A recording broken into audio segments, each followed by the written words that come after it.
네, 박문성 축구 해설관 모시고 이야기 나눠보도록 하겠습니다. 어서 오십시오. 네, 안녕하세요. 네, 32강 진출할 걸로 보십니까? 오늘 경기 결과 때문에 좀 희박해진 게 사실입니다. 아까 퍼센테이지를 30% 정도 얘기하셨는데 그거는 수치로 그냥 계산한 거고요. 현실 가능성을 놓고 보자면 한 10% 정도입니다. 지금 보면 축구 팬들이 홍명보 감독을 특히 곱지 않은 시선으로 보고 있는데 그 이유는 뭐라고 보십니까?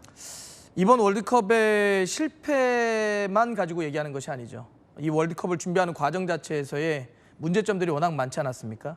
특히 이제 감독을 선임하는 과정에서 우리 사회 가장 요즘 중요한 가치인 공정성이 훼손됐죠. 누군가에게는 특혜를 줬다는 생각 때문에 누군가에게 특혜를 주면 누군가에게는 기회가 박탈되겠죠. 그런 이제 좋지 못한 과정이 있었고 결과적으로도 사실 이번 월드컵은 너무나 좋은 대진, 너무나 좋은 상대들과 싸우는 거였습니다. 우리가 역대 어떤 월드컵을 놓고 보더라도 이렇게 좋은 상대가 없었어요. 그런데다가 우리 대표팀은 역대 최고의 멤버들이었죠. 생각해 보시죠. 최고의 멤버인데 최악의 성적을 거뒀습니다. 당연히 분노할 수밖에 없습니다.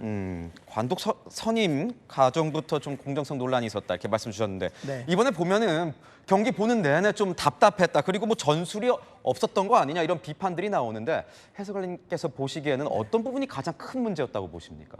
동의합니다. 전술이 부족했다는 말에 동의하는데 우리가 이제 전술 이런 이야기를 하면 조금 추상적이기도 어렵잖아요.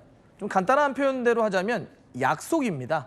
누가 볼을 잡았을 때 다른 선수들은 어떻게 뛴다는 약속이에요. 네. 그런 약속이 되어 있다면 예를 들어서 이강인 선수가 볼을 잡아요. 그럼 손흥민은 왼쪽으로 뛴다. 뭐 반대쪽에 있는 서령우는 이렇게 뛴다. 앞에 있는 오영규는 돌아 들어간다. 이런 약속이 있으면 볼을 잡은 이강인 선수가 줄 곳이 많아지겠죠. 그럼 전체적으로 플레이의 속도가 좀 빨라집니다. 그렇죠. 근데 약속이 없으면 어떻게 될까요? 멈멈거리. 나 어디로 가야 되지? 네. 나 어디로 뛰어야 되지? 플레이가 저쪽 느려집니다. 답답해지죠. 그러면 아무것도 할 수가 없습니다. 공격도 수비도. 그런 약속이 없으니까 선수들이 움직이지 못했던 거죠. 그 약속은 뭐라고 그랬죠? 전술입니다. 즉 전술이 부족했기 때문에 우리 대표팀이 이번에 너무나 좋지 못한 경기력을 보였다. 이렇게 얘기할 수 있습니다. 그런데 보면 이제 홍명보 감독이 상대 팀별 어떤 전략이 아니라 우리가 해왔던 것에 집중하는 그걸 더 잘하려고 노력했다라는 식으로 인터뷰를 하더라고요. 그렇다면 월드컵 같이 이제 여러 팀을 만나는 이런 경기들에서는 좀 어울리지 않는 전략 아니었을까요? 어떻게 보십니까? 이해할 수 없는 이야기입니다. 스스로의 말도 지키지 못한 것이고요.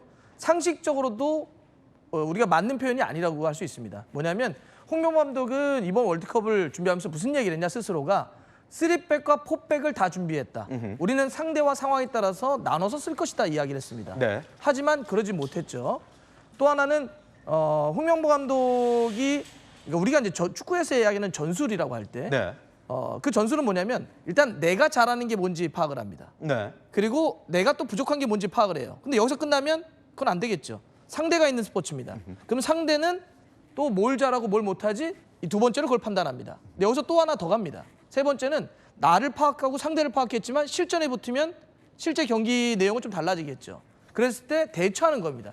이 세 가지가 축구 전술을 할 때 기본적인 뼈대라고 할 수 있는데 홍명보 감독은 지금 1단계만 얘기하는 거예요.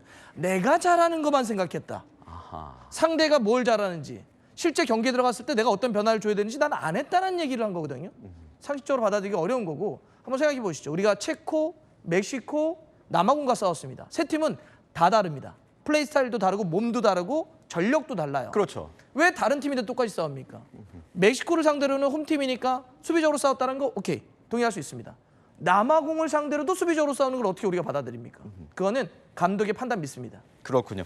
남아공전에서 특히 보면은 팬들이 얘기하는 게 이런 겁니다. 실점하고 나서도 좀 너무 소극적으로 나선 것 아니냐. 실제로 뭐 벤치에서 홍명보 감독이 계속 앉아만 있었다. 좀 경기장으로 나와서 독려도 좀 하고 전술 지시도 명확하게 했으면 조금 더 팀 분위기가 바뀌지 않았을까 이런 얘기도 하거든요. 어떻게 맞죠. 보세요?